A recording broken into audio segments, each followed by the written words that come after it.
दिया हुआ है, कोई भी दो संख्या, उसको गुणनखंड विधि से जो है गुणनखंड वृक्ष बना के या फिर गुणनखंड विधि से जो है अभाज्य गुणनखंड प्रक्रिया के द्वारा संख्या निकाल के और उसके बाद जो है उसको हम क्या करेंगे, लघुत्तम और महत्तम निकालेंगे। तो कैसे निकालते हैं, कोई एक संख्या ले लेते हैं, दो संख्या ले लेते हैं, ठीक है। तो एक ले लिए 90 और दूसरा ले लिए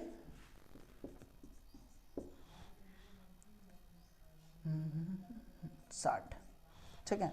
तो दोनों का लघुत्तम और महत्तम निकालते हैं। तो आसानी है, नंबर जो है बहुत आसान नंबर है, इसलिए जो है इसको निकालने में ज़्यादा समय भी नहीं लगेगा और जल्दी बन भी जाएगा, बस समझने के लिए है ये, ठीक है। तो लघुत्तम निकालने के लिए क्या करेंगे, पहले दोनों संख्याओं का अलग अलग जो है अभाज्य गुणनखंड विधि से हम इसका गुणनखंड निकालते हैं या फिर गुणनखंड ट्री बना लेते हैं। तो 90 का 90, अब लास्ट में देख रहे हैं कि अंतिम अंक जो है 0 है, मतलब 2 से कटेगा, तो हम पहले 2 से लगाएंगे। 2 से लगाएंगे तो कितनी बार में, 45 बार में, ठीक है। 2 से 4 दूना 8, 4 दूना 8, एक इसको दे दिए तो 1 0, 10 हो गया, 2 बचे 10, ठीक है। उसके बाद फिर 2 से लगाएंगे या नहीं लगाएंगे, तो 2 से अब नहीं लगेगा, क्यों, क्योंकि लास्ट का अंक जो है 5 है, 0 2 4 6 8 नहीं है।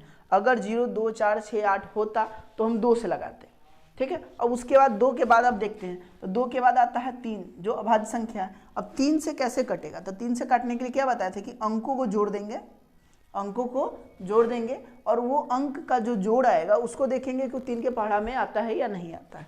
जैसे 4 और 5 जोड़ेंगे तो कितना आ जाएगा, 9, तो 9 3 के पहाड़ा में आता है, मतलब ये 3 से विभाज्य है, तो हम पहले 3 से लगाएंगे, ठीक है। 3 से कितनी बार में 45 लगेगा, तो हम डायरेक्टली उस तरह से अगर भाग करना या गुना करना नहीं याद है फिर भी हम इसको डायरेक्टली लगा सकते हैं। कैसे, 3 के पहाड़ा में एक बार में आएगा, ठीक है। 3 के पहाड़ा में 4 जो है नहीं आएगा, तो उससे कम एक बार में 3 आएगा, एक बार में 3 ले लिए। अब इसमें 3 में जो है 4 में 1 बच गया, 4 में से 3 घटाए 1 बचा, 1 इसको दे दिए तो ये 15 हो गया।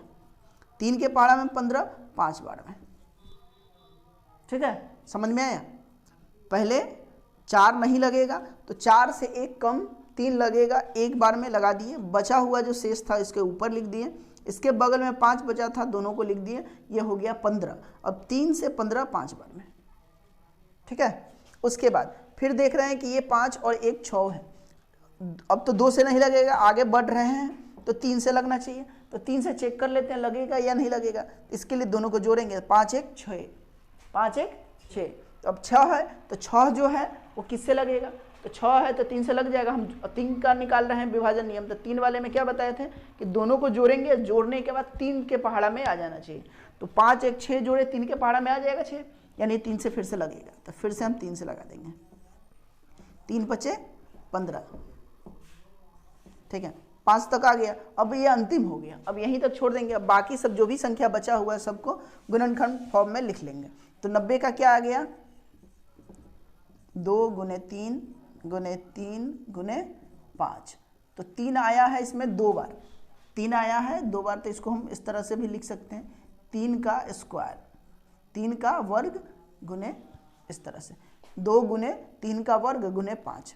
फिर उसी तरह 60 का निकाल लेंगे वृक्ष, तो 60 को वृक्ष निकालने के लिए फिर देख रहे हैं कि लास्ट में 0 है, 0 है मतलब 2 से कटेगा, तो हम 2 से काट लेंगे। कितनी बार, 2 का 60 का आधा 30, 2 से भाग करने का मतलब है कि उस संख्या को आधा कर देना, 2 से भाग करने का मतलब है संख्या को आधा कर देना, तो आधा कर दिए इसमें। अब फिर 2 से लगेगा क्योंकि लास्ट में 0 बचा हुआ है, 0 है तो 0 है मतलब कि लास्ट का अंक अगर 0 है तो 2 से भाग लगेगा, हम 2 से लगा देते हैं फिर से।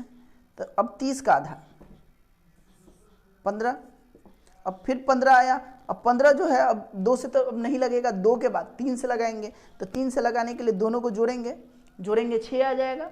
3 से भाग लगाने के लिए चेक करते हैं कि दोनों का जोड़ जो है 3 के पहाड़ा में आना चाहिए, तो यहाँ पे जोड़े तो 6 3 के पहाड़ा में आ जाएगा 5 बार में,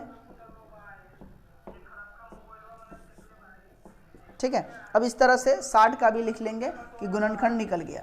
60 का गुणनखंड आया 2 गुने 2, 2 गुने 2 गुने 3 गुने 5,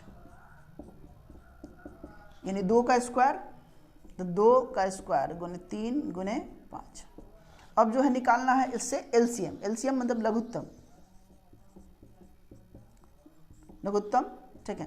तो लघुत्तम और महत्तम, लघुत्तम यानी कि इसी को कहते हैं शॉर्ट में एलसीएम या लॉसा, इसी को शॉर्ट में कहते हैं क्या, लॉसा। फिर महत्तम, इसको इंग्लिश में कहते हैं एचसीएफ और हिंदी में मौसा, ठीक है। अब अगर पहले चलते हैं मौसा पे, तो मौसा में क्या होता है कि दोनों में जो कॉमन है, जो सबसे कम कॉमन है, सबसे कम पावर वाला हो और दोनों में उभयनिष्ठ, कॉमन उभयनिष्ठ का मतलब हो गया कि दोनों में होना चाहिए, दोनों में होना चाहिए और पावर उसका सबसे कम हो,